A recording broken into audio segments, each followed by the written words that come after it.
Hey guys, our book, No Holes Barred, a dual manifesto of sexual exploration and power, written by yours truly, your girl Mandii B, and Weezy WTF. And I wanted to let y'all know you have the chance to meet us, get your book signed, and experience guided conversations with us about this book. And so I'm about to ring off the dates to you guys. Hopefully, we're able to see you. So on June 23rd, virtually, we are doing another Talk Shop Live where you can literally join us and ask us anything you'd like about the book while also ordering it. You get a signed version of the copy from our Talk Shop Live event. June 24th at 7 p.m., we are at the Word Bookstore in Brooklyn, New York with a guided conversation. June 25th at 7 p.m., come and get your signatures at Uncle Bobby's. That's right, we are signing your books there. June 26th at 7 p.m., we are at Solid State Books in Washington, D.C. And then join us as well June 27th at 5 p.m. in New Haven Pride Center. That's New Haven, Connecticut. And then June 29th, Atlanta, Georgia, 3 p.m. You can join me and some good friends for a conversation as well as book signing. And LA, Weezy is not leaving you hanging. July 2nd at 7 p.m. She will be at Reparations with Shan Boudram. Really, really, really excited to have you guys join us on this monumental week of our book release, No Holes Barred. Go to our Instagram page, get your tickets, or put it in your calendars to pull up to these bookstores to meet us in person again during the week of our release of No Holes Barred. We cannot wait to see you there. The book is out. The book is out. Baby, you can now go get No Holes Barred. It is available. We have made it to that day. We're literally on the day of recording. You guys know this is not our jam, but we have been flying and traveling so much. It was only right to do a super fresh episode, only a day late, but it's such a special day for us. I think one of the biggest days, if not the biggest day of our entire careers.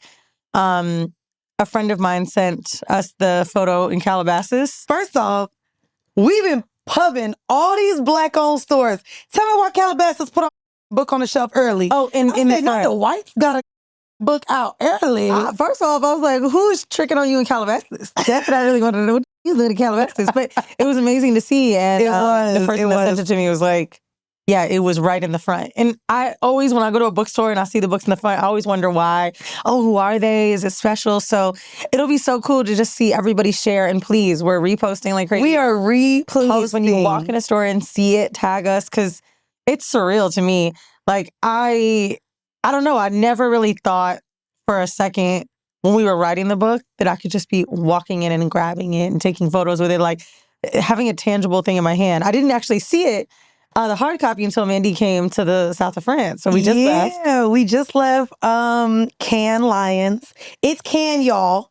I know y'all been seeing everybody. It is not Cannes. It is not Cannes. It is not Canis. It is Cannes. I think it might be Cannes. It's not Cannes. It's not Cannes? It's not Cannes at all. When French people say it, they don't say Cannes. No, it's Cannes Lions. It's Cannes. Oh, they Cannes. You know, I don't know how to say French talk. We. Listen, France is like my least favorite place, but the south of France is one of my favorite places to go. But I think it's only because it's full of Americans that week. So I had a wonderful time. Tuesday, I brought the book because we had dinner with our iHeart family. It was all the execs. Black Effect was there. So Dolly and Charlemagne was there. Malcolm Gladwell was there. Questlove was there. Shout out to them. And we was there. How we got to invite y'all? Listen, we were in half. That's they said, hey, not just bring one, and they put us in all together. But it was crazy just to think these are the people that are being celebrated with iHeart. Just this, it was a very small dinner. It wasn't like they were honoring all of iHeart. No. It was two tables. Yeah, and we was a part of them 2 tables. It was a good time. I brought the book. It was Weezy's first time seeing the hardcover, and it's really dope. Our pictures right down in the back. It's cute or whatever. So I brought it, and Weezy got to see it for the first time. We ended up being able to talk about just what it was like writing the book. And Weezy, in true Weezy fashion, brought my future wife up with us. If y'all, my future wife, let me tell y'all the story. We ain't never heard her want no Latina Nah, before. let me tell y'all the story. She loves Latinas. And I'm not. You do. I done ate a lot of Latino. I'm saying. I am going I to didn't know share. you love Latinas. I love women. I date. The only type of woman I haven't been with was a white woman. I feel like that's usually her. That's literally it. I haven't been with a white woman. I have been with a lot of. Okay, I lived in Miami. Okay, carry on, man. Listen, I'm actually going to share a story because I have a question. So I'm going to share the Latino I had in Miami one time that didn't make the book. Anyways, so we get into the iHeart Cafe. I'm talking with everyone. I go to set the book down because we have assigned seating. So I go to set the book down. And on my way back to go join Will and Charlotte and Dolly, me and Eva catch eye. Mind you, Eva's talking to like a group of people. Eva is, by the way, gorgeous. So literally I'm walking back and I had to pass Eva. Me and Eva lock eyes. Then she stops talking to the people and it's like, oh my God, hey, embraces me. And I was like, did she see my clip online? Does she know who I am? Or is she just whenever nice? people do that, I'm like, do you love me? Do you think? No, I'm not going to lie. Normally where Weezy's like, everyone's flirting with her, I don't care how if she was or not. I'm saying Eva Longoria was flirting with me. So anyway, she goes and she embraces me and gives me a hug. And she's like, so good to see you. And I was like, good to see you. Okay. I didn't say it like that, but I just smiled. I was nice. So as soon as I leave her, you would have thought I just met God. I was like, my heart was beating like a little fast. And I was like, So you were a little starstruck. hold on. Thumping, heart pumping. Okay. So I go over to Charlotte and I'm like, I want her. I said, and she knows me. Don't know how she knows me or don't know if she was just being nice. But she stopped talking to the people, embraced me, and I was like, I didn't know I loved Eva Longoria like this. I ain't gonna hold you. She had that energy. She had that energy. So anyways, I go and I'm like, yo, I'm sliding in them DMs. When I tell you, Charlotte, everyone was like, don't you do that. They was like, don't you slide in her DMs. Don't you? And I was like, I'm gonna do it. Just real nicely. Like, let me do it. He's like, don't slide in Eva Longoria DM. I said, fine. So we're the last to speak at this iHeart dinner. And we go up, I'm holding the book, and I immediately go and shout out that it's fuck them kids for life. This is, mind you, a speech in front of all the execs and everything. And I pretty much shout out Charlemagne for being my baby daddy. I guess we're kind of in a throuple. Because I'm like, Charlotte, I don't want kids, but you allowing us on this journey to write a book, this is now my baby. This is my legacy. And I want to thank you. So we start talking about the book. We might as well have been sexy red the second we started talking I ain't about gonna hold you. So we're like, oh, it's raunchy as this. So Will asked the question and we were posed the question. Weezy said, here's a good question to ask us. If anybody could read the book, who would you want to read it? So Weezy, go ahead and share your part. So while we're up there, we're basically speaking to people in between courses. So as each course come out, they have like a different piece of iHeart talent coming out. So Malcolm spoke, Quest spoke, Charlotte spoke, and then white folks. And then us. So once I get up there, I said, well, even though I would love to see Malcolm Gladwell's face reading the word pussy out of our book, I'm going to go with Eva Longoria because I read once in an article that she said she was irritated that men don't know how to please women. So she looked like I said that. I said that. And I she just smiled. She smiled. Maybe she's like, maybe I said that. And I was like, yeah, I would love her to read our book. So she gets up. She get up. We don't know. She gets up and comes and joins us. I just meant like, oh, we'll hand it to you. We'll get you a book, girl. Yeah. No, she stands up smiling and joins us in front of everyone. And here go Weezy, impromptu. If y'all been listening to the pod, anytime we had a guest, Weezy was like, pick a number from 1 to 300. And she's like, okay. Eva Longoria says 15. I was like, I don't think it was gonna be roll credits. I don't think anyone has picked a number that low. 15 is like, Yeah, So I was like, oh, I hope. I said, it's usually 40 plus. you know what's crazy? So that's when as soon as she says 15, I was like, so let me read you what's on page 15, y'all. Which, by the way, the start of page 15 was a dud for a second. Oh, no. These are the first words. The first words. The first words are, the only thing that can fill me up. And I was like, okay, this is about to turn up. So then we try to find, obviously a good entry point for it. So I'm like, okay, Eva, this is about masturbation. Masturbation can release sexual tension, reduce No, stress. that's what she read. No, so you read something that said thump. You said the thump. Thump is now the sound of my heart pounding after I've come. This is what she Before I fall read. asleep, alone and satisfied. Mind you, this is when people start to take their phones out. Bro, so she literally is thumping, like reading that sentence. Eva goes, oh my God, let me read. So luckily there's those bullet points. And so in front of all these execs, we have Eva Longoria read the benefits of masturbation That's awesome. at dinner. I love that. It was so good. It was so good. I came up to Shar and I said, you remember when you sniffed J-Lo's chair? Oh my God. That's how I feel. That's how you feel? His wife was right there. I know he was tight. Wait, we got to get into some tea that happened in Cannes. I wasn't really a part of it, but we saw in the Breakfast Club the whole thing with Blakely Thornton. Oh, I just talked to Charlotte about my thoughts on that. But I know that's your friend, so I'm going to be nice. Because I was like, oh, no, he didn't. I didn't. We should talk about that etiquette too. Because I think he was wrong. Can you fill us into that situation? I don't think, okay, so let's talk about it. Okay. So for anyone that doesn't know what I'm talking about, so I don't know him well, but I'm a fan.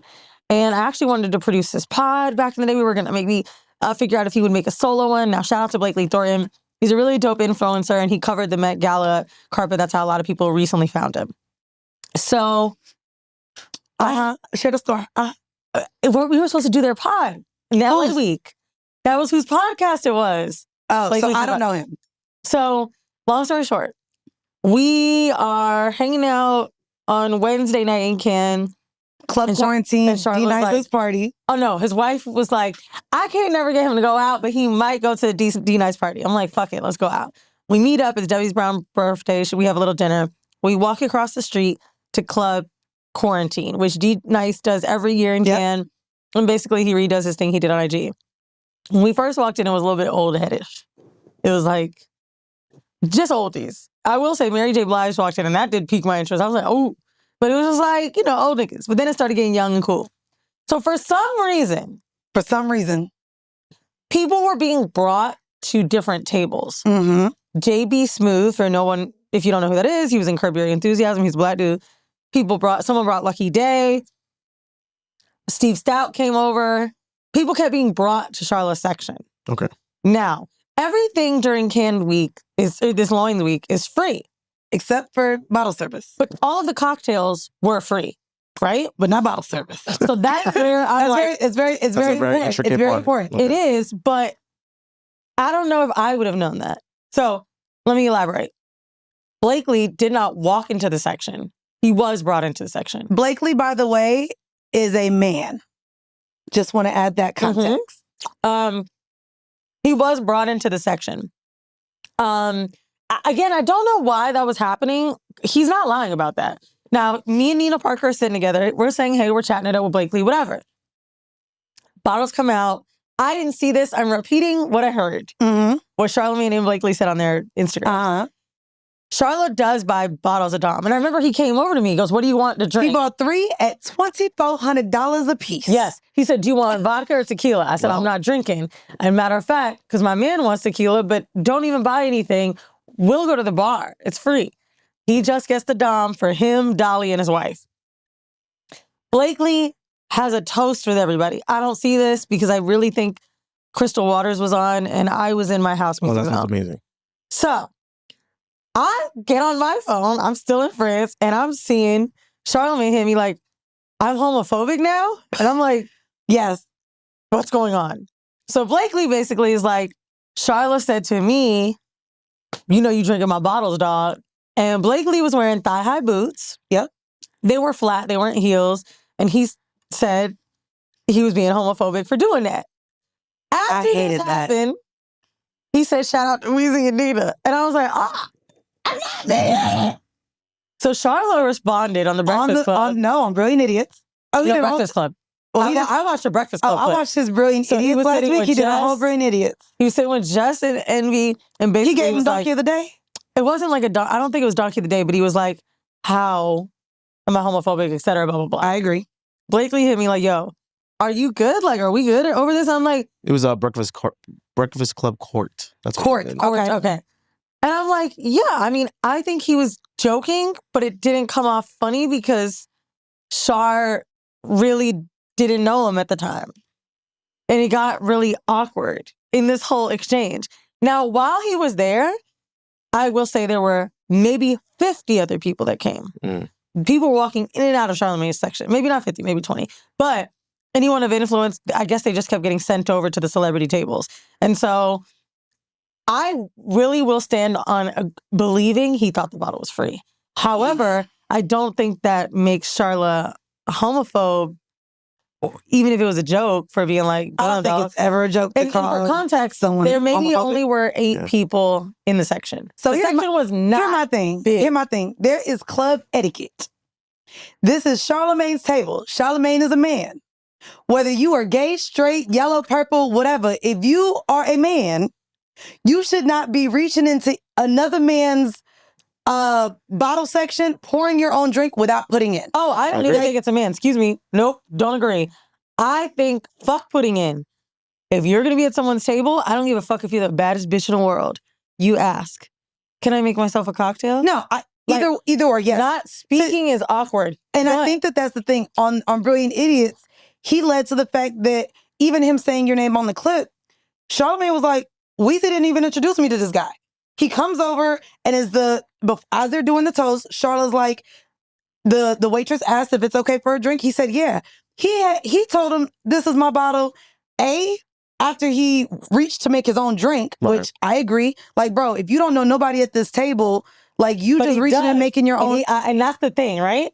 I think he thought, I'm going to say this, and I don't know Blakely well, but I'm going to assume because I can't see why he made that comment otherwise. I think he thought all of the celebs were getting sat together. And I think he thought there's Charlotte, Weezy, and Nina Parker. And I think he got brought into it. He did not jump in there to say hey to me or Nina. At the end of the day, he a goofy ass goof leaning into homophobia and making that a comment because a man said, hey brother, that's my bottle. It wasn't, he didn't call you out your name. He didn't sit here and say you couldn't be here because of your sexuality. I think that it's very irresponsible to start labeling people in that manner, especially when you in a club and, hey, brother, this ain't your bottle. It's mine. And it's funny because talking to Charlamagne at the Breakfast Club, he was like, bruh, I didn't even know how expensive the bottles were. He said they were 2,400 euro. So it was easily about a $7,000, $8,000 check for 3 bottles. And he was like, man, well, I'm here now. I'm celebrating Debbie's birthday. And so I just think and Deb left. You know, the bottles. I just think the labeling of him as a homophobe, like, that's unfortunately what makes this space kind of difficult. Like, there are a lot of Black men, Charlotte being one, who's very inclusive and welcoming to all people. So you don't want to like put out that narrative, even the clout that he's getting, like around it. I just hate that his thing was to lean into the homophobic. That's a $2,800 bottle, by the way. Bruh. Dog. So, bruh. Charlotte got it. He's rich ass. I think it's a fair. It's a fair, like, hey, my brother, this is my bottle. Yeah. It's fair. I'd look at every ounce of that. I said, I feel really embarrassed. I really wouldn't ever bring someone in your section. I said, this is my next thing. Oh my God, not you and Jess getting attacked privately. I'm not gonna lie. It's so funny. Alex. That is a great point. Hey, Alex on Brilliant Idiots. Alex when I saw him saying Charlamagne's homo, I'm like, now we gotta go to Breakfast Club. No, you gotta get on your partner. Alex was on Brilliant Idiots talking about, well, he said he cool with Weezy. That means Weezy need to put on that bottle. Go ahead and send Weezy an invoice for a portion of that bottle. That's what Alex said to It is kind of your fault, actually. That was your friend. So Alex said, go ahead and charge Weezy for that bottle. My name is Minnie, and I ain't Minnie. Yeah, but... Bruh, the fact that I had water bottles all night and I was dancing for 4 hours, please. But I'm gonna say this. Me and Blakely were talking and I was like, listen, Charlamagne's feeling hurt because he really is not that nigga. And I said, but I do think you should send bottles to Charlamagne on some Drake shit. Mm-hmm. Oh, yeah. He should. And I think, like, look, I've been a fan of his content for maybe 2 or 3 years. And in the liquor store, I think he could get it for about 150. Probably. Oh, yeah. He should go ahead and send bottles to the dog from the liquor store. Send a bottle. So I think people can miss. And I think that one just happened to be a miss because all of his content hits for me. He be calling out the White House. He does a very good job at calling out who needs to be called out. But that joke just didn't land because I really don't think Char is that nigga. He has. Why are you leaning into it being a joke? It's a joke. He seemed offended and he called a man homophobic. I don't think that was a joke.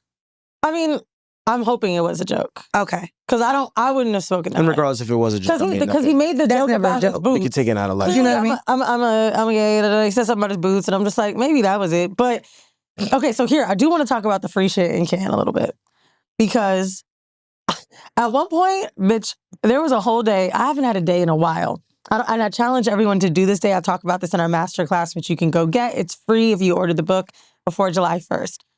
You need to try to have a $0 spend day. I was able to do it in Cannes. Me too. Holy shit. Multiple days. First of all, We got to Friday and I said, bitch, I've been here since Monday in Cannes because I spent 2 days in Nice. Literally, we got to Thursday. And I was like, bro, we may have paid for 2 meals. Drinks, meals. Fire. Bro, hold on. every Breakfast, company lunch, is dinner. basically just Fire.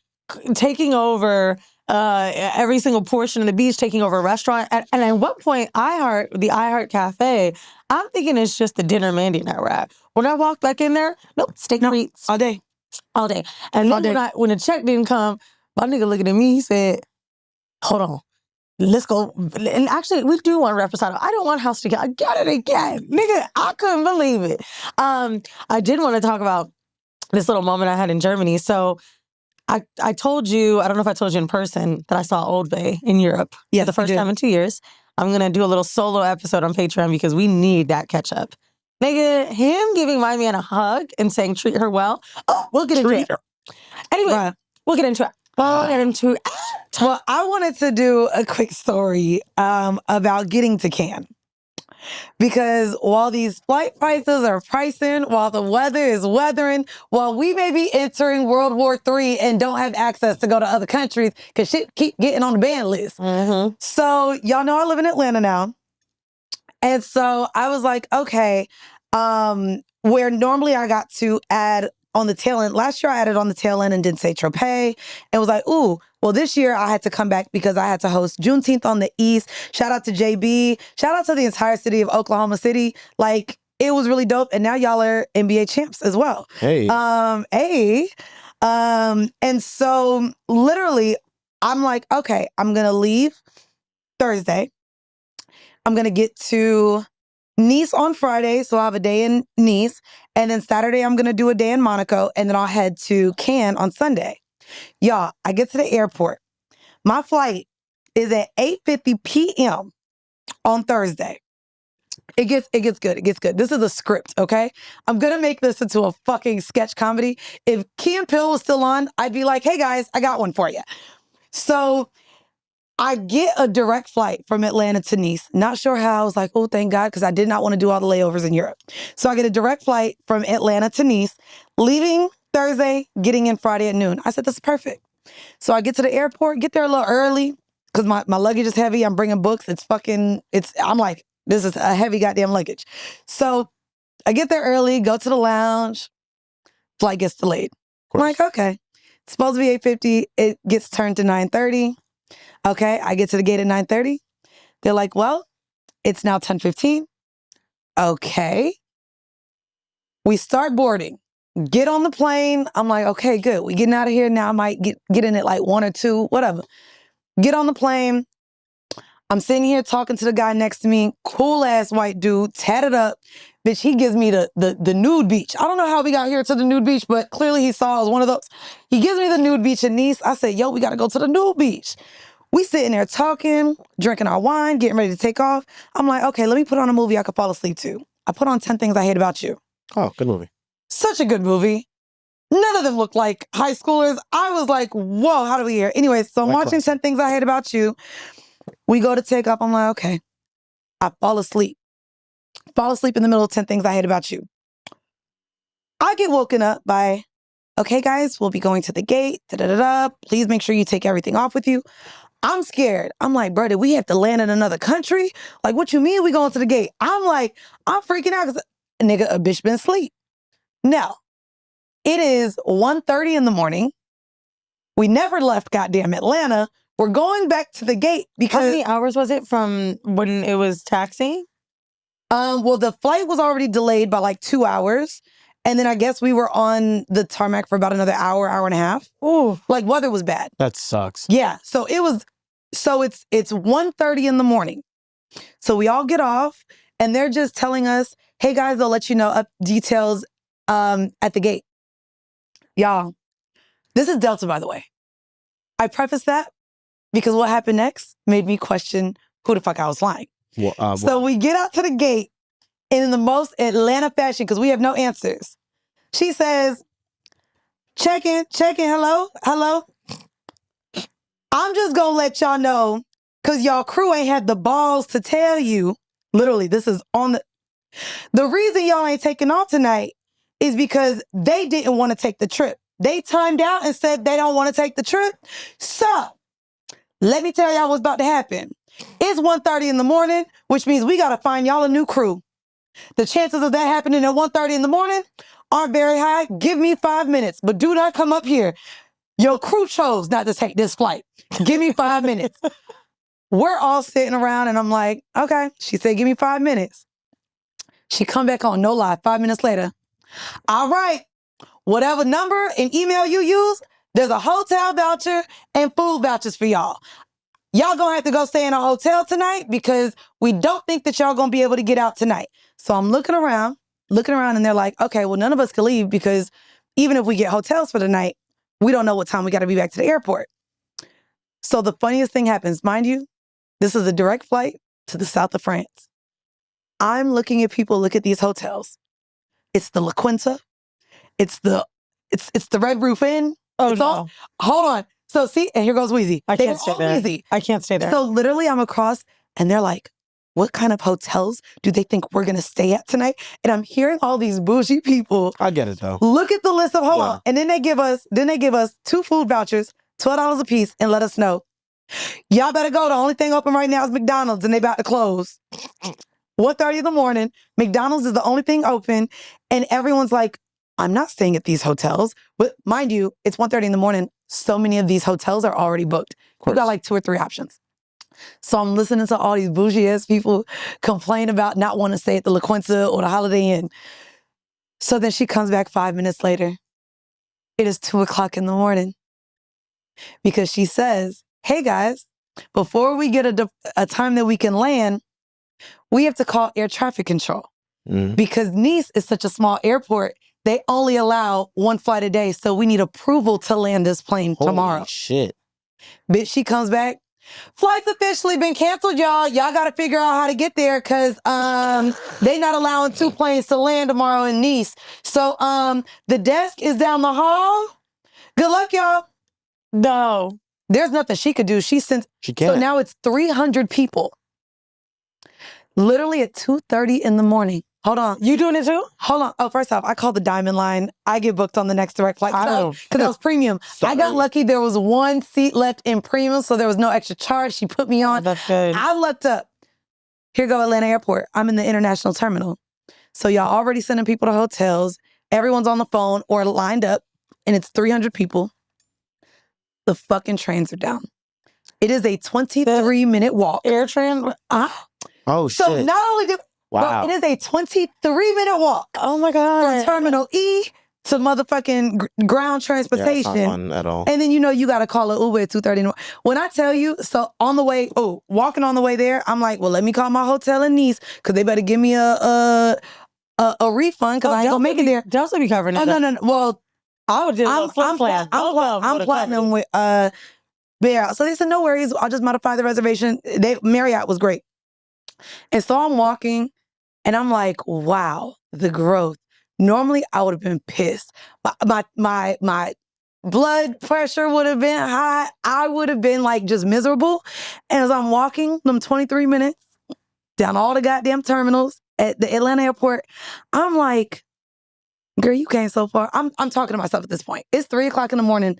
And I'm like, you know how you normally respond to things. And I'm just like, in my mind, I'm genuinely like, I'm going to make it there because I'm supposed to be there. And I'm like, there's a reason why we didn't get on that goddamn plane. True. It might be that the new final destination just dropped. I don't know. I don't know about that part. Listen. Bad weather is bad weather though. And I was like, you know what? I don't need the stress of doing that. And I was just like, a good attitude. So I got there. I got there on Saturday. I ended up cutting out Monaco. Spent the whole day in Nice. Got to Cannes the next day, and I was just like, everything the entire week. Yeah, it was fine. No, when I say Yeah. everything that we said we wanted happened. Wonderful. The people we said we wanted to meet, we met. And I was just like, it's because I came into this week with that energy. Exactly. Had to be. And it was just like so great. But no, as I was sitting there, I think it was just funny. First off, the lady at the gate talking like this was Soul Plane. I get it though. She didn't. It's She didn't not want her 300 fault. It wasn't her She fault. didn't want 300 people to attack her. It- And thank God, by the way, that you took a nap right before that long walk. At least you were rested. I'm not gonna lie, I was rested. You was well rested. That's probably why. Imagine you didn't take a nap. You were gonna be cranky walking all the Oh, I way ain't gonna down hold to the you. ground transportation. I ain't gonna hold you. I got home because I forgot my toy. And you live in I got Atlanta. to still masturbate when I get home. I said, "Ooh, right, bitch, that's got not- Flight's canceled. Oh my god! Complaining, really, they'll do anything you want. They gave me that same LaQuinta shit, bitch. Didn't stay there. And I said, sorry, this is what I booked. They gave it back. Bitch, Yeah. I started ordering food that they wouldn't let me get. They gave it back. Yeah, I was like, you know what? I remember when, what was it? I think I was telling y'all, when we were supposed to make it to another country. What was it? Vietnam. And then we couldn't get in with the visa. And we were Yes. sitting in the airport like, what do we do? Yeah. And you know what's Had the crazy? same attitude. Like, You know what's fuck it, we're crazy? together. Yeah, I you gotta totally make it- forgot to tell you about that too, because that almost happened to me and Crystal. Because we were traveling with Adriana. Adriana has a German passport, so she booked our routing to Vietnam. Bitch, me and Crystal get there. They say, "Oh no, y'all bitches need visas." Now, We they do literally had to same day. expedite it. Well, yeah, y'all were there on a weekend. Y'all were there on a weekend. I'm trying to think if any fun travel stuff happened with us. No, but the one thing, obviously the Old Bay story is tea, but that's a whole episode. So there's this club. I don't know if anyone's ever heard of it listening. It's called Berghain. And actually, last week's episode with Jerry, she talks about going in there. Okay. So my man and I are planning this Euro trip, and he is very he would rather travel to like Brazil, Japan, or South Africa. I love that you get him to do everything he don't want to do. The cruise and now Europe. Oh, he loves Europe though. And it's so funny because when we were in Paris together, he's like, I get it now, baby. He's like, I see. Because he would make fun of me and be like, oh, you like that white shit. The second he got there, he's like, I've seen more niggas than I thought I would. So we get, we've been listening to a lot of house and more recently techno at a spot called Basement in New York, which I mentioned was in the Baby Girl movie for that crazy club scene. So we're like, all right, we got to go to the real shit. And I have heard the real shit is in Berlin, this club called Berghain. Berghain is basically this, I don't even know how to describe it. It's maybe 5 stories warehouse building, a 5-story dungeon, imagine. So all you It's know, a sex club. no, it's Okay. just a club. And it's Okay. open. Because you're 4 a days dungeon. straight. I heard dungeon. But I'm like, But bitch, is there no. whips and chains? But we'll talk about what's in there a Oh. little bit because I want to keep the code and get back in one day. 4 days the club is open Okay. from Thursday to Monday. So we're like talking to people in Germany, like, how do we get in? What's the best way to get in? I spoke to Liz Cambridge because she loves techno and she's like, I'll tell you what to do, bitch. You get there Sunday morning, you got brunch, and then you stay till Monday morning. I'm like, what? So I was really worried we wouldn't get in. The door guy, whose name's Sven, actually, he was in John Wick 4. He's a well-known doorman. He's in interviews. Everybody's terrified of this guy. I watched this interview. They had to dub it. And he basically is like, what I do is face control. You can't pay me. No one's going to convince me you can get in if I say no. It's me and a team of other people. And we decide if you fit the energy for this club. And if you don't get in. If he says no, there's no talking. There's also TikToks and Reddit threads where you can figure out how to get in. That's Sven. Okay. So basically, when they ask you how many people are you, you hold up the fingers, you don't speak. They look you up and down. They may ask you what DJ you know, they may not. They may say, why are you here? You got to figure out your answer. You wear all black. You don't smoke in line. You don't get on the phone in line. If you can Google rules, I'm telling you, this is what I know. This is insane. This man looks, by the way, all the audio listeners, very intimidating, man. Oh. Had face covered in tattoos, snake bites, gray beard, and looks like would crush my skull in a heartbeat. And then Okay. something interesting he said, he's like, listen, there's places I can't get into because of how he looks, right? Tatted face. He's like, so there's just places you can't get into. Like, if you don't fit the vibe, you ain't it. Fair. So me and my man get there around 4 p.m. on a Sunday. We heard that's when the line is low because you may be in hours for 3 hours in line. But it's the best club in the world, they say. Elon Musk got rejected. It's a whole thing. You can't pay to get he's in. not that attractive. No tables. No, but just to say, you could be the richest man in the world, right? So we watching people get turned away. And my nigga's like, damn, they kind of look like they fit. Why the fuck they ain't get in? What the fuck going on? So then we get closer. He's like, we the only niggas in this line. We getting in. Ain't no way. I'll blow this shit up. I'm like, not getting in is the fucking culture of this club. So we get to the door. I'm thinking this guy is an urban myth. I'm thinking, because he's been working there 20 years, I'm not thinking we're going to see him. Bitch, we see him. And I'm like, oh, fuck. Because there are other door guys people talk about, but this is the one.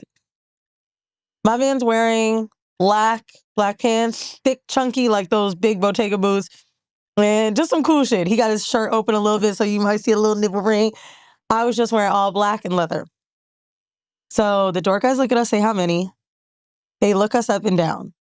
He says something in German to the guy next to him. Then they pull out Sven, who's the main guy. He's looking us up and down. They start talking to each other. Bro, I didn't know it was going to take this long. So I was swaying, bitch. I'm like, oh my God, this feels like racism and oppression. This is too much. And then finally, it's just, boom, one head nod. And does this, like, go in? So I'm going to be like, yes. Well, you can't say anything, you know? So we just walking in, and he's squeezing my arm, and I'm like, oh shit, oh shit, oh shit. They cover your phones. This is, by the way, German thing. Phones covered. First thing I see when I get in. Literally a dude with his dick out and wearing wristlets to hold his phone on his ankles. Did he go in with his dick out? Not sure. But this was another tip I got for anyone going to Berghain. So you bring a bag with you and they know you're going to change. The first floor is the coat check. The coat check is so full because everybody's getting undressed. So that now at this point, I told my man, I'm like, I'm taking my pants off. Like, now I want to get undressed. Because I'm thinking I'm about to walk into a sex club. It's not a sex club. But I don't know what to call it. You walk in. It's a nude club. It's not even a nude club, man. If you saw a whole dick, girl, it's a nude club. Most people are wearing clothes. Some people are not. Some people have their tits out. I don't know what. It is a club. So with nudity. It's not a rule. You saw a dick and a titty. The club has no rules. Period. A club with no rules. No. So you could have stuffed your man dick in the club. Oh, I'm going to tell you what I saw a little bit. Oh my. I ain't going to tell you everything. This is a sex club, bro. It's not a sex club. Okay, we're not going to label it like how people don't want to be labeled their sexuality. So they say, is it the best club of the world? And I was talking to this black girl in the bathroom who, she doesn't know me or you, but she was like, I feel like you do something with someone. Someone? How do I know you? And I'm like, okay, maybe. So I was like, what do you think? She was like, I only came here because I heard it was hard to get in. I wanted to know if I could get in. She was like, but I hate techno and I hate house music. She's like, I cannot believe how much I love this thing. She's like, it is just the weirdest energy. So basically, we start walking through the club, and my man and I were still geeked off the fact that we got in this shit. We want to talk about it like, why you looked at us so long? Did he say nigga? What did he say? So we're walking by, and there's these little inlets. Like, it looks like closets, but with no door. Private rooms. But only one or two people could fit in. Like, literally. It looked like a box. Like, if you walked in, someone that got in there would have to squeeze and be suffocated. Or put their dick in you. Yep, and that's what I saw. And, so we're looking at it, and I'm like, okay, I need to get high now. I need to do some drugs now. Let's do some drugs. So I'm trying to go to the bathroom and do my drugs like a good person. And then finally, I'm waiting online, and someone just pulls some shit out. She's like, would you like some speed? Do you want some speed? I was like, oh, no. And I will go do my ecstasy alone. Thank you. Go back out. And my man's like, it's 5:45. The club closes at 8 a.m. tonight. It's 5:45 p.m. He's like, what are we going to do? I'm like, I don't know, dude. So I'm like, I got to get out of here. Let's go get a drink. I go get a drink. I'm waiting on the bartender. Bartender is standing next to 3 other bartenders wearing like alt techno clothing. And then the other one comes out fully naked with a huge, huge rabbit's foot hanging from the chain on his dick. And he says, oh, where are you from? What'd you like to drink? And I'm like, dick water? Bitch, what? Dick out, bitch. So wait, are all the bottles, okay, sorry, this is where my mind went. Are all the bottles at least on the wall, like above them? Because all I'm thinking is, as a former bartender, sometimes it's you down. have the speed rails. Is his dick slanging, possibly touching the tops of the bottles where it pours out? I just would like to know. Also, is it like sacrilegious to share bottles there? Because that was a problem earlier in this episode. Oh, there's no tables. Oh, okay. Everyone's I just want to equal. make sure. There's no tables. Yeah. There's no way you can pay to get in. I don't want to touch anyone's bottle There's there. no VIP. Bruh. There is no exclusiveness. I don't know, honestly, unless the bottles are coming from above you, I don't know if I want a dick slinging by my bottle. Well, no choice, bitch. And you know what else is crazy? This club is so true to the fact that no one's above anyone. When the DJ walked in, he walked in through the front door. I saw people bugging out about him. No, oh well. He then climbed up a ladder to get to a section to put his things down and climbed down the ladder to get to the fucking... Bro, best sound system I've ever heard. I was just, wow. It was a lot. And then... It's an unlabeled sex club. That sounds sex clubby to me. The bartender had a rabbit's tail hanging from his dick. But His dick was out. Okay, so maybe 1,500 people could be in this club. I think it's just a very free-for-all. I love how you just keep Inclusive. calling it free. I mean, it is a free-for-all. I really don't think it's a sex club. I swear to God. Like, there's no Yeah, bed, there's no condoms, there's nowhere to fuck. There's clearly a lot of places to fuck. The bathroom, the little slits in the wall. I think the slits in the wall is just cool. To me though, I think it's, to me, I would say, and maybe because we in Europe, but to me, if I'm going to a place that's not a sex club, like you and I are liberated. To me, if I'm going to a club, I don't believe that I'm going to see anybody's dick or anyone's thing. Like, to me, that's sexual assault, technically. But there's sex. It's harassment. Sexual harassment. That is why all of these people are judged based on if they fit the vibe. Maybe you will see 4 fucking niggas fucking each other. Are you going to be weird about it? I don't know how one guy with face tattoos can determine that. Well, no. Apparently, and I don't know, like, because now after we got in, we've just been Googling, like, trying to figure out about this club. There's a rumor online that he's been paid to, like, do the most, like, curate vibes and, like, do shit like that. Like, I actually think that you can do that. I think for 20 years, if you've been running one of the most well-known clubs in the world, yes, I do think you can do that. I think I could look at somebody and be like, you ain't about this life. 100%. I think we all could do that. And in my first 30 seconds of just looking at someone where you can't say words, which means you can't have a conversation and you're just looking at energy someone. is energy. Bro, for example, there's a clip of Peggy Goo. She's a really dope DJ who was talking to another DJ on BBC. And the girl goes, how do I get in? She was like, you got to look ready. And the other girls beat this shit. Huh? I agree. I agree. I think you got to know. So then we start talking about this, right? I talked to my homeboy who runs Jerk and Jollof. Shout out to Asante. He's like, damn, nigga, you got in? I didn't get in. And I'm like, how? Because I'm thinking he's a handsome looking guy. And he's like, it had to be the people I was with. So I'm like, all right.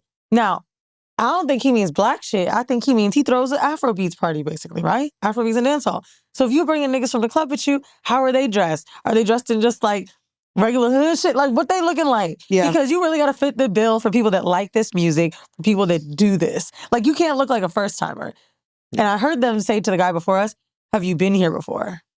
And he said, no. And they talked, and then they still let him in.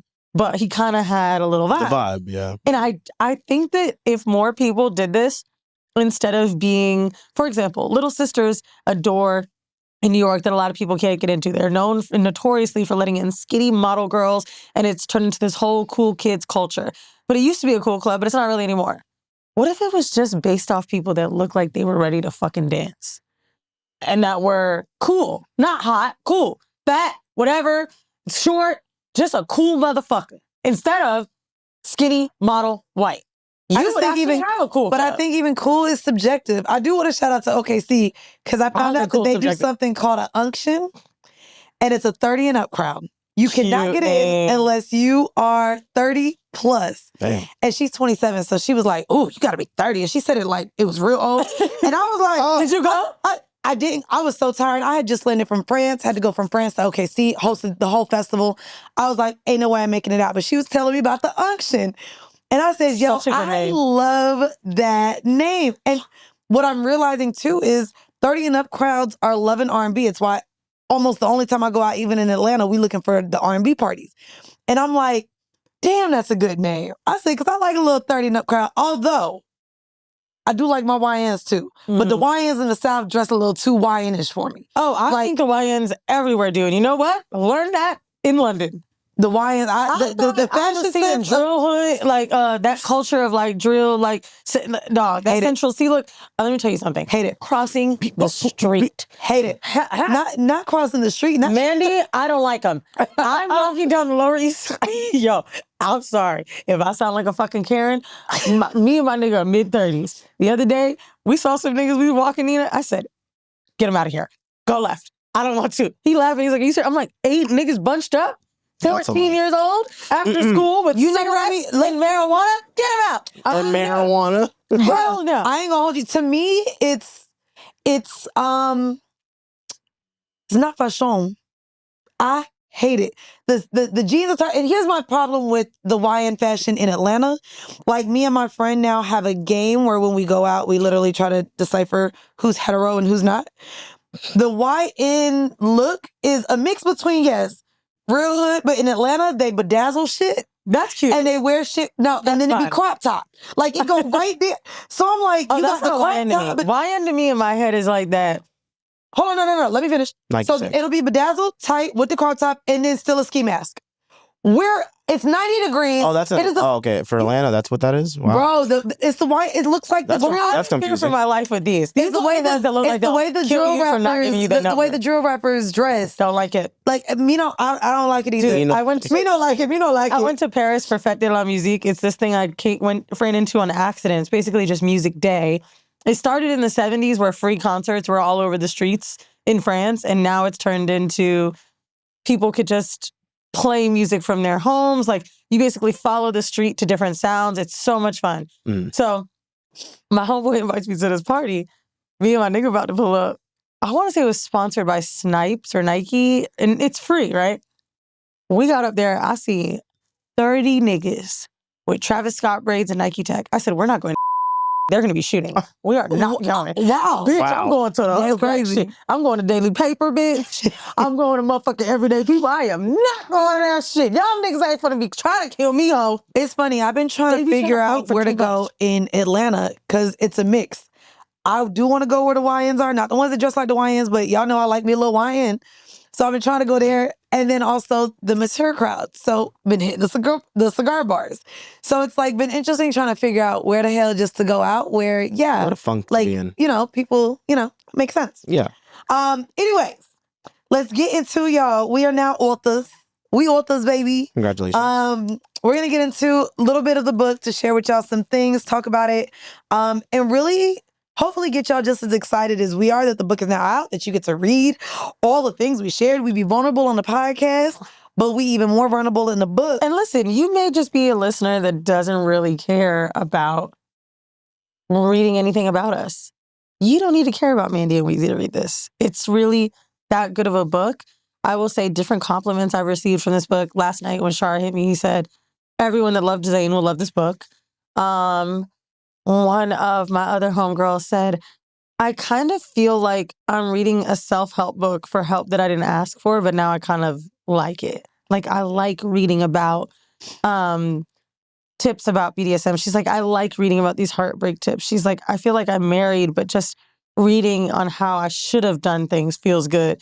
And I think it's all of this juicy detail about someone that you don't know, but it's nonfiction. Yeah. And when we read nonfiction, we're normally reading it to better our money or mental health. We never think about nonfiction for the sex. Yeah. So I'm like excited for y'all to dig in. I wanted to break up real quick some conversations for us based on the sections of the book, just so that we can maybe add some element to it, tell them something they may not know, get deeper into something. So I wanted to start with pleasure, because pleasure outside of our introduction is where the book starts.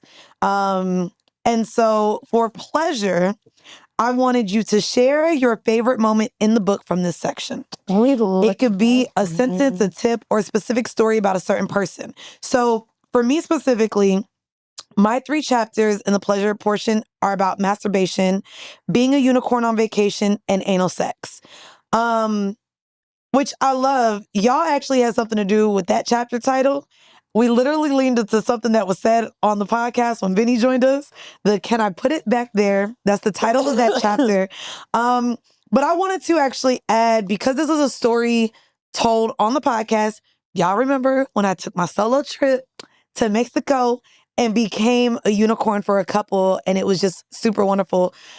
This chapter, even though you've heard the story on the podcast, I kind of tied into the fact that so many of us maybe stop ourselves from exploring or doing things that we want to do because of how we think people will perceive us. So that chapter, the theme is about, would this have happened if I came with friends?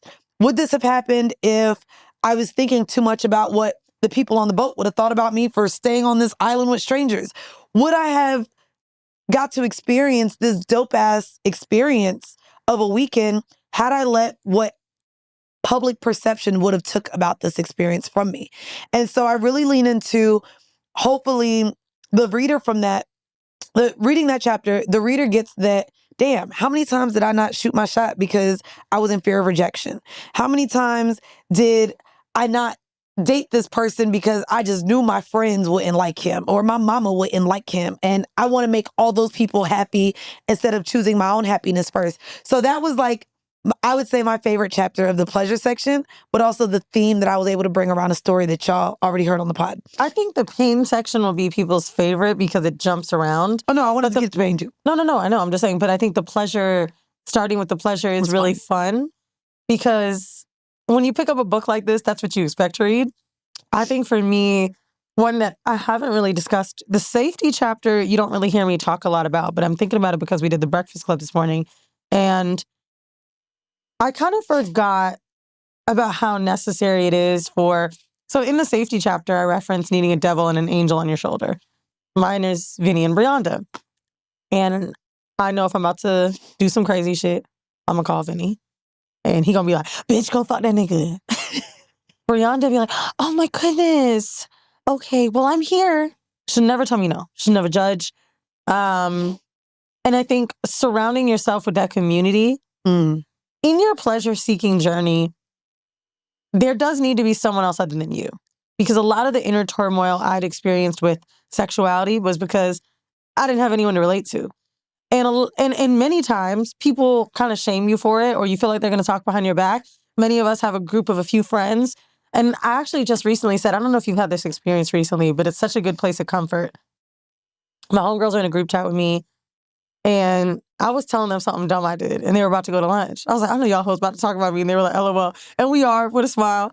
And I was like, damn, I am in such a good, safe place. And you don't really get here until you're in your 30s, right? There's always a bitch who can't stand something wrong. And it feels good to know that I've built that for myself, much like chosen family. So in the pleasure chapter, just knowing I got to do something fun and then sneak and call a friend and having that safety net, like, it didn't hit me that that was that pivotal for this book. Now, there's the off the cuff question. There's sex throughout the book. Is there a sexual experience or story that you wish made the book? Cheating on Obey, probably. Okay.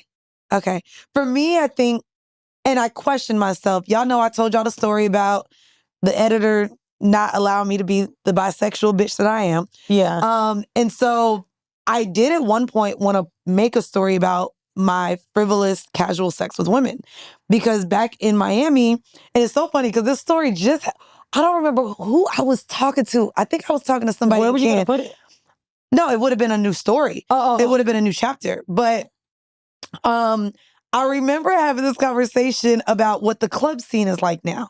And I was like, yeah, man, back when I lived in Miami, I remember being able to eat coochie in the bathroom stalls.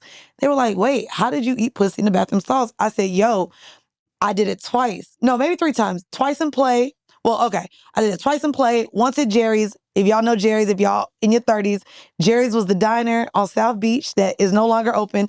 And then I ate pussy. I shared the story. Was it across from Story? No, Story was this side of the beach. No, it was down the other side. And then I ate pussy. Y'all heard the story when I went to Tootsie's. And so I'm literally like talking about the club scene. I was like, yeah, I used to eat pussy in the stalls, da da da. And so I go to start talking about like my ex-girlfriend Amia that I dated when I was in Miami and what that. And I was like, damn, okay. I realized that there was this questionable part of me, and it didn't make it in there because I was like, I'm not changing none of my chapters. But for me, I was like, damn, if I really could have shared all the wild, random sex with women I had, like on the dock and Tootsie's and stalls, I was like, wow, I actually don't have those stories with a lot of men. Like, bro, That's because of safety. That's a good point to like bring up. It's I like, don't know if it was safety as much as I was just horny. I do Like, bro, think- we in the bathroom. I was on my knees like crazy, I having them would sit on never my let face. a nigga take me to give me head, and for some reason, niggas make me feel unsafe. I don't know if I would let a man just take me in the bathroom to do shit. Strangers, yes. I mean, my niggas, yes, I've done it with like people that I've But met. that's But my you're point. right. Safety is a thing. Okay. Like the way that I've learned how women respond to me, it's not because I'm the baddest bitch in the world, even though I'd like to think so. Women feel safer with women. Like, we are fucking area assault. So we able to eat each other pussy because we feel safe bitch. in the club. Safety, ho. Shout out to also all the women who have sucked dick in a club. Good for you. But yeah, you're right. Safe space to eat pussy in the club. By the way, the reason I would want to add the Old Bay thing is because, oh, this sounds so terrible. I can't believe I'm going to say this out loud. Say it. I feel like a lot of people feel really bad for me after reading that chapter. And I had some bad moments, but I had another boyfriend. Like, I was okay. Bitch, I was really living it up. Like, I thought he was going to be my central relationship because it looked so good on paper. And I didn't really think I needed much more for stability. For me, in the beginning of that relationship, I really didn't focus on, I always thought everything could be fixed, which isn't true. Like, I always just kind of thought, hey, great on paper, we'll fix this other shit. I'll go to therapy, I'll figure it out. But this is a great catch. To the point where I didn't really care about much else. Now, I didn't need a relationship that badly. I was having so much fun in my life and it stumbled on one. But at that particular time I met him, I was coming off of scissors, rebounding a little bit, and I felt like I needed that with a man. And I felt like he was the perfect man for it. And I also had a lot of fun with him. But the chapter, when I read it back, and it's the one that people talk to me about the most, it does feel sad, but I really was getting fucked. Like, I had two other niggas. Like, I really was getting my lick back in real time. But I felt like bringing it up in the chapter would muddy how terrible he was. So I needed people to know he wasn't shit before I told you That you I also wasn't weren't shit? That's crazy. I didn't start until he started. That's crazy. Sorry. For pain, we talk enjoyment, consequences, and trauma. Why did we, and I want to talk to the audience here, why did we feel it was important in this pain section to include BDSM or the pleasure of pain? I think it was because we definitely knew we didn't want to make this book too dark. And so Yeah. the way of making it fun, pain, pleasure, like it went hand in hand. And sometimes, to be truthful, when I say pleasure and pain, I don't think of heartbreak pain. I think of sex pain. Okay. So I think when the reader picks this up, they're like, ooh, pleasure and pain. So when you fucking hear about a story that's violent, you're like, oh shit. I think that is the unexpected part of pain. I know we got our trigger warnings too. And I love that Lauren on Breakfast Club was like, really love that y'all included these trigger warnings. Because when you're reading a book and you get into hearing about fucking a couple and eating pussy and taking dick in your ass, and then you get to a sexual assault chapter, it's like, whoa. So you guys do have the trigger warning to be able to flip through the book on your own time, because we definitely don't want to trigger you while you read this. But yeah, that was it was important for us to include that. And it's in the masterclass. I decided to do a whole breakdown of BDSM, and then the dungeon that I'm actually speaking about in the book, get the masterclass. I have a whole video in the exact room. So the way I describe the space and what it looks like, you actually have a visual representation of the rig that suspended me in the air. And I literally also bring out the chastity belt that I put my ex's dick in. And you also get to see the thing that electrocuted me. So the electroplay toy is there. Everything is in the masterclass. So again, make sure you get that. It's only available till July 1st. And then For free. For free for all of y'all. Progression. Healing is a journey. Where do you think you still have the most work to do? Like, even based on the stories you narrated in your progression part, is there anyone that still seems like a work in progress? I think myself is the work in progress for the story, particularly about depression and suicide and all that stuff. I'm such a happy person in my day-to-day that it doesn't really come up often, but when it does, it's hard to get out of it because I'm so emotional. When I'm happy, I'm so happy. I'm not just content. I'm excited and I'm screaming it at you. I feel like more recently in my life, just said it to me when we were walking out of the Breakfast Club. You look really good. And I was like, oh, because I'm just really happy. Like, that's my answer. It's continually, I'm really happy and I feel it in and out. And I lost 10 pounds. That added to it. Everybody keeps saying, oh, you look great. I don't know what you're talking about. I got it off. Now, what I will say, when those sad moments come, I then almost retract back to like this dark place of who I was because it can really take me down. So some of the tools that I've used that I even talk about, how I talk about what my therapist did for me, automatic thoughts, how to fix them. Sometimes I forget. I forget how to use them. And I really need to start practicing what I preach all the time. This week, we're going to be doing so much extra work. I'm sure it may take my bad thoughts down. Like, for example, I don't know if this has ever happened to someone. It happened to me last night. And I was able to get through it. So I knew I had to go to bed by a certain time because makeup was 6:45 with the Breakfast Club at 9, whatever. Right around 10:45, I'm like, oh, if I keep staying up, I'm only going to have 7 hours and 15 minutes to sleep. Oh, if I'm still awake, I'm only going to have 6 hours to sleep. Then I went to the bathroom and I see the clock is 4 a.m. I'm like, oh, wow. So now I only have 90 minutes. Like the way that my brain starts to spiral is so awful. And I can't stop myself sometimes. And I think that is the biggest piece of work for me. How am I talking to myself when I'm stressed out? When I wake up every day, I talk to That's what I myself just first. talked about going through the airport. That's the thing that I'm like so glad that I have in control. I did that a little bit with the Breakfast Club today, actually, and I helped myself. So I inverted the address, y'all. I left my house early. I was so proud of myself. Got to 125th instead of 125 West 55th. What was it? Bruh. The second I started seeing Harlem, I'm like, this don't feel right. And after it got fixed, I'm looking at the clock. I'm watching it go from 32 minutes to get there, 29 minutes to get there. I'm late. I'm embarrassed. I'm like, I got. Oh yeah, they were trying to start without you, and I was like, no, let's. I guess Thank God it was already. only 6 minutes. You were 40 minutes late. No. 6 minutes from when we were recording. Oh, as soon as you got there, we started. But Yeah, I got there at 9:36. They said 9:30 start.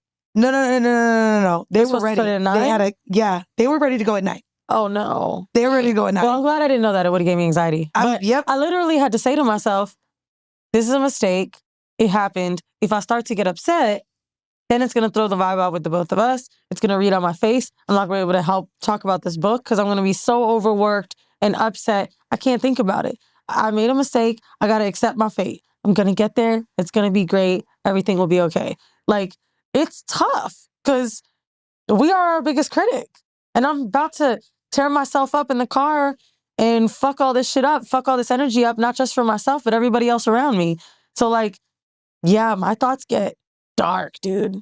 And when they do, I've just got to learn how to be better about it. And talking about that in the book was very freeing, just about, hey, like, life goes on. Everything will end up being good. I think, yeah, that's where I've had the most work. I used to get worked up on hoping that people showed up how I wanted them to show up or do as I wanted them to do or be who I wanted them to be, whether it be a partner, whether it be you, whether it be a friend, whether it be my mom, my dad. My dad definitely, that's a whole nother story. And now I just exist where I'm like, people are in their own worlds. I have my own world. I can't make anyone get out of the own world that they exist in. I said, so I just have to exist with my own thoughts. I only have control over how I show up. And like I said, even when that plane canceled, I talked to my best friend the next morning. She's like, oh, bitch, I know you was tight. And I said, actually, friend, I wasn't.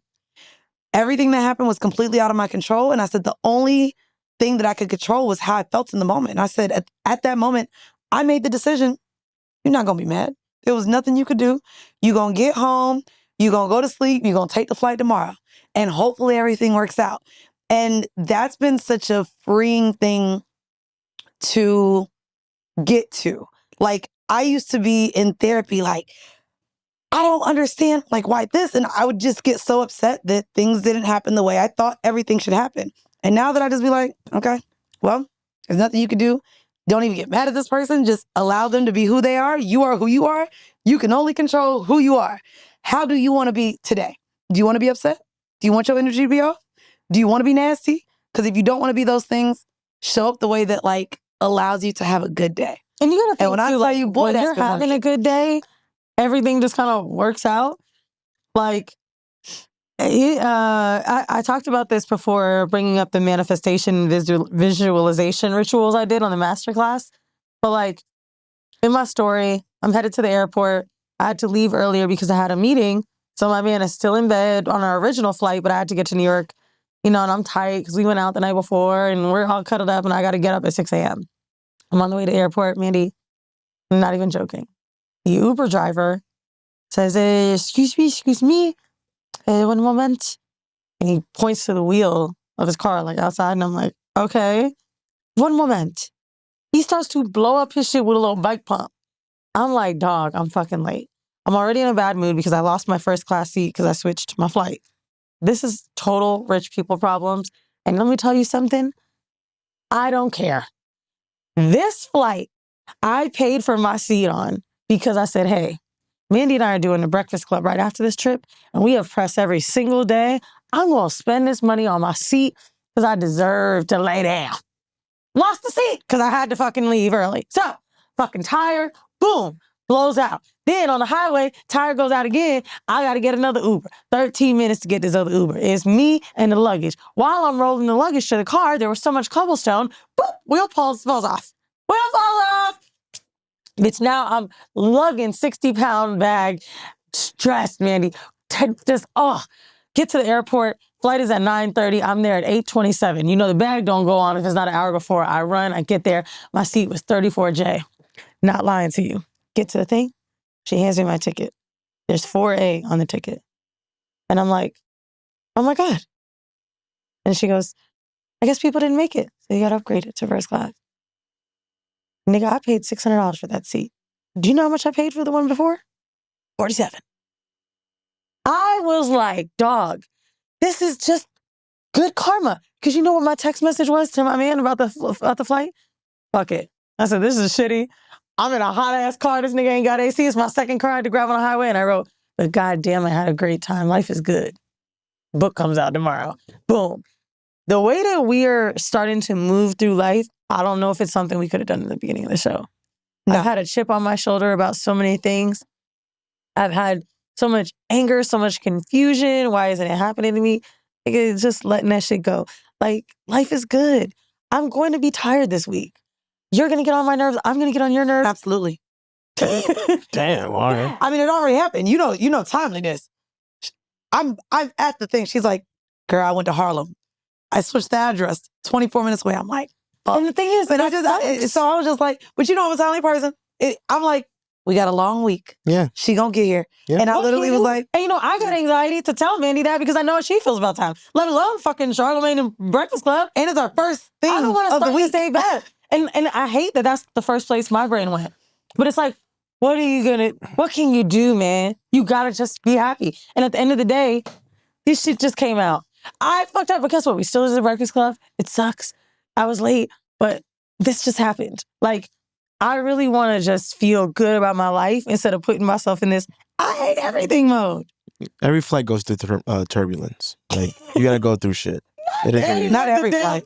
With the me. Calm down. I done been on some flights where I ain't feel the shaking. Okay. Well, you didn't get to the first flight. Okay. No, there we go. Bitch, where were you? Look when I'm just saying. I went home. Let's be very clear. I live in Atlanta. That's one of the best thing is that she got to go home and run one out. Atlanta Airport, run one out, late with Bodie to the city, and there's JFK in New York. You in that hole for an hour. No, yeah. Atlanta's they set their airport up, even though it's a maze.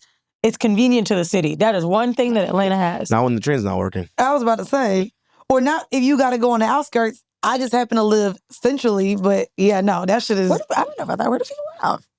What happened? I'm just playing. The last question that I want to ask, and I brought this up on the Breakfast Club, but it was just so powerful to me when I think about like how everything pans out. So we're in the south of France.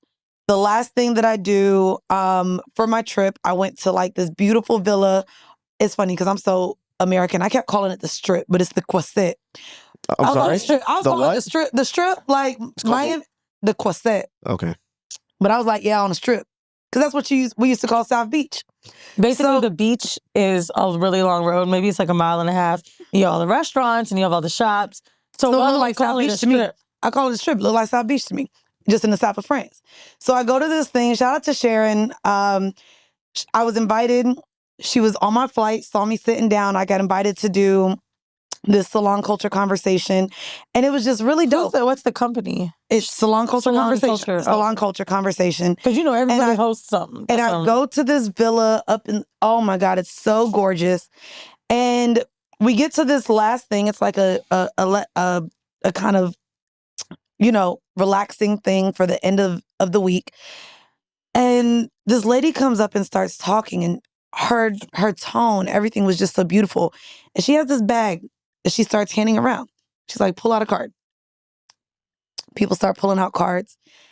And I want to read the card. I literally took a picture of it because I was like, wow. So I pull out this card and it said, when did you know your story has power? And I immediately read it and my eyes get watery. And at this point, I'm like, bitch, is you drunk? Like, you had that much rosé? Why is this making you so emotional?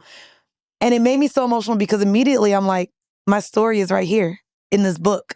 Like, I knew it had power when I was able to quit my job and do this for a living. Like, I quit my career in 2019. And I don't even want to call it a job because I fucking bust my ass in school for 4 years, got 2 degrees, and was like, this is about to be my career. I finally made it. And now I left that and have been doing what I've been doing based on my story. Charlamagne doesn't give us the opportunity to have this book if we weren't sharing our story every goddamn week on this podcast.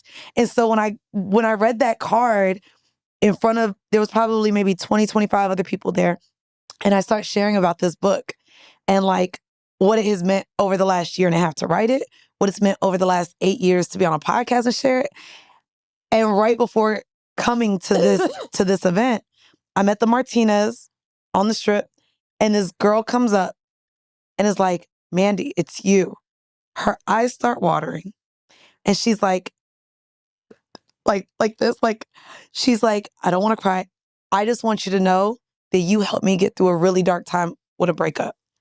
And just thank you. And then we just embraced and hugged, and we both just started bawling. And I was like, that's when I knew my story had power. From the meet and greets to us going on tour, to us really being able to meet the people that we've had impact on, I was like, baby, it's powerful. And I know like people be in the comments and have their talks about, we need to go to therapy, we'll be single forever, no one's gonna want us, well, or me, whatever. I'll speak for myself.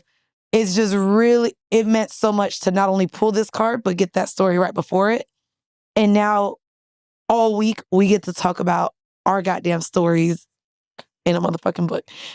And for it to end with power, to say power, that's what this book ends with. And I was like, oh my God. Hey universe, I see you.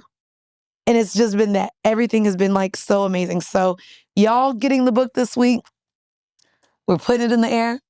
We authors, but we're going to be New York Times bestsellers because we rock with live in New y'all. York. Y'all rock with us. And it's time. What happened? I said, because we live in New York and it's time. Hey, that too.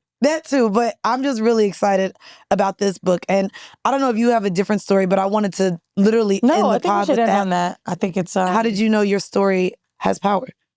No, let's end with yours. Okay. It's a good story. Well, guys, the book is out, motherfuckers. By the way, just got word, if you're listening to this today, Brooklyn, we sold out. So we're excited to see y'all tonight at Word Bookstore in Brooklyn. However, if y'all want to see us in Philly, pull up Wednesday. That's tomorrow, the 25th. Y'all pull up to Uncle Bobby's in Philly. We will be there from 7 to 8:30, signing books, meeting and greeting with y'all, and really, really excited to touch y'all and feel y'all. Remember what Saucy Santana said? What? About meeting and greeting? Charlemagne was like, you outside? He was like, I'm just meeting and greeting. We meeting and greeting y'all at Uncle Bobby's on Wednesday. And then Thursday, y'all, we are at Solid State Books. There we are having a conversation. So Weezy and I will be joined by our co-author, Tempest X. And we will be having a conversation where y'all also get to do Q&A with us, as well as signing your books. And then Friday, y'all, New Haven, Connecticut at the Pride Center. We'll be doing a conversation with, what is it, Black Girls Read Books Too? Or No, not Black Girls Read, but Black Kids? Yeah. Hold on, let me make sure I And by get the his way, I don't handle. know how nasty we finna get, because I think my boyfriend's parents going to that Connecticut with her. Hold on, I want to make sure I get his name right. Here we go. Never Black Kids with 2 Ds Read 2. So the kid, PG, will be interviewing us about the process of writing the book, and then we will also be signing those. Also, if you are in Atlanta, meet me at 44th and 3rd Bookstore on Sunday, 3 p.m., right after the brunch, baby. I'll be there, also with Tempest X, as well as a nice friend of mine moderating. And then Weezy If on you got Tuesday. some coins and you got to go to Atlanta to LA. July 2nd, I'm going to be with our girl Shan Booty at Reparations Bookstore.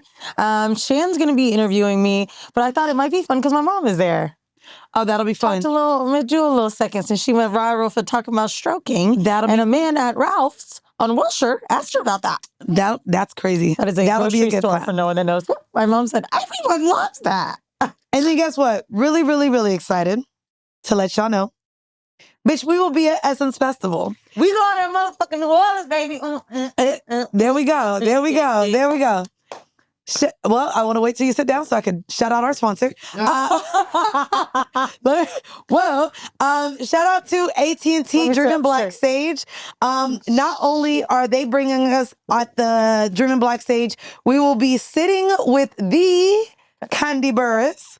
Really excited to be talking to Candy. Y'all know I'm a Housewives stan. So we'll be having a conversation with her. And also, AT&T is supporting us as authors. So if you come to Essence Festival, while supplies last, you can go to the AT&T booth and get No Holds Barred, a dual manifesto of sexual exploration and power. Also, right after our live show, we will be signing books. So you can bring it. You can buy it, again, support a local bookstore, or if you go to the marketplace at Essence Fest, as while supplies last, you can pick it up. Yes, I also believe Gilead is also sponsoring books for that weekend as well. So, yes, baby, stay tuned. We're going to be having some really cool talks about HIV, Black women, and how to stay safe. Sponsored by Gilead, who are copping some books for all the girls that need to read too. So come and see us on Saturday interviewing Candy. Really when you walk. And there we go. Y'all, thank y'all so much for tuning in to yet another episode of Decisions. Bye. If you are a patron member, that's right, go on over to patreon.com/horrible decisions. That's where you can get all of the X-rated, raunchy discussions about sex. All right. Welcome to another episode of Mandii on the Hotline. We are too excited to be back. Horrible decisions, baby. Welcome, y'all. We are taping this in my hometown now, because this is what the fuck my home is I'm here in the Atlanta too often ATL. And Eden was letting me know he was coming to town. And I said, oh, okay, I know you're coming for something else, but you want to pull up and record with me? Might as well join the function of the function in the function, yeah. May as well.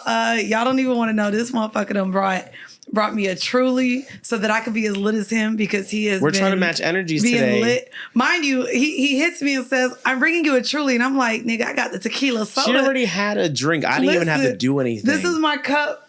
First off, the wine, the drinks are way too much when you go and see Broadway shows. So this is how cheap I am. Bitch, I brought this home with me. Oh. It don't even say nothing. But that's like a souvenir. Is it? That's definitely a souvenir cup. I mean, That's it don't say Othello on it. For the people who are just listening, that is a very confusing cup. It has mad words on it. That's what I'm saying. This is like an advertising cup. Now, if it had Jake Gyllenhaal on it, you'd be happy. And it don't. It says, welcome to Broadway, Schubert. So maybe Schubert Hall or wherever. But anyways, so I made me a little drink to come here to answer y'all's voicemails. I haven't done this in a while. You haven't. And we got a lot. Yeah. We got a lot of people asking a lot of things. Okay. A lot of people, here's the thing. These voicemails, the You Got Decisions letters, housewives, basketball wives, love and hip hop, Okay. reminds me that my life ain't so bad.